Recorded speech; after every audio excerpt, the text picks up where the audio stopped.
Now, let's see what intercepts are, what the slope-intercept form is, the point slope, and what the symmetric form of the equation of a line is. Now, x-intercept.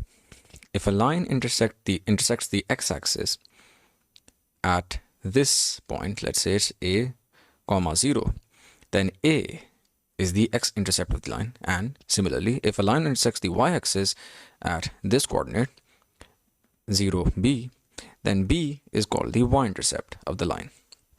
So if you have this coordinate axis over here, this is the y-axis, the x-axis, the negative x-axis, and the negative y-axis, and say you have this line over here, right?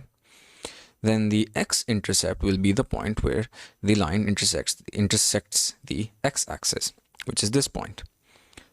Now, as you can see, it has the y value of 0, right?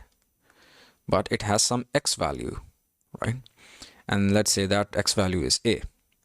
Then this a over here is the x-intercept of this line. And similarly, this line intersects the y-axis at this point.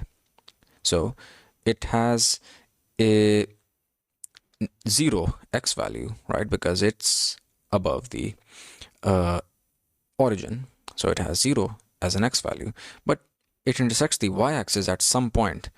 Let's call that b, right? So b will be the y-intercept of this line.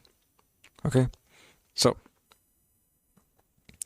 the slope-intercept form of the equation of a straight line is given by this, right?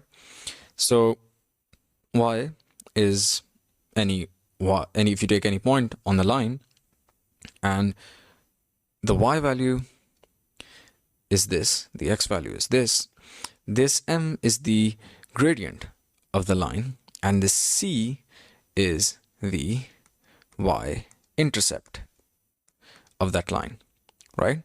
So for example, if you have a line with m equal to 2, and if you have the y-intercept or c of the line is 4, then the equation of that line would be y is equal to 2x plus 4.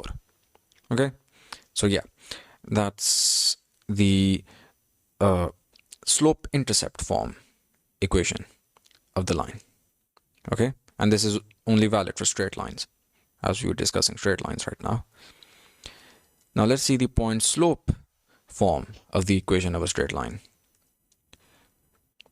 This is the point slope form of the equation, right? So as we already know that m can be given by subtracting 2 y points and their corresponding x points, right? So obviously if you take this denominator to the left hand side, you get this form, and if you just let it remain as it is, you get this form. And this is the point slope form equation of the straight line. Now let's see what the symmetric form equation of the straight line is. Now we know that the gradient can also be written down as tan alpha, right? Now if you write down tan alpha as sine alpha over cos alpha and put it equal to the point slope form, which is y minus y1 over x minus x1, and if you cross multiply both of these sides, you get this, right? And that is equal to some constant r. And this is the symmetric form of the equation of a straight line, right? And yeah, and again, let me remind you, alpha is the inclination of the line, and I've mentioned it again and again what that is. It's the angle between the line and the positive x-axis in the counterclockwise direction.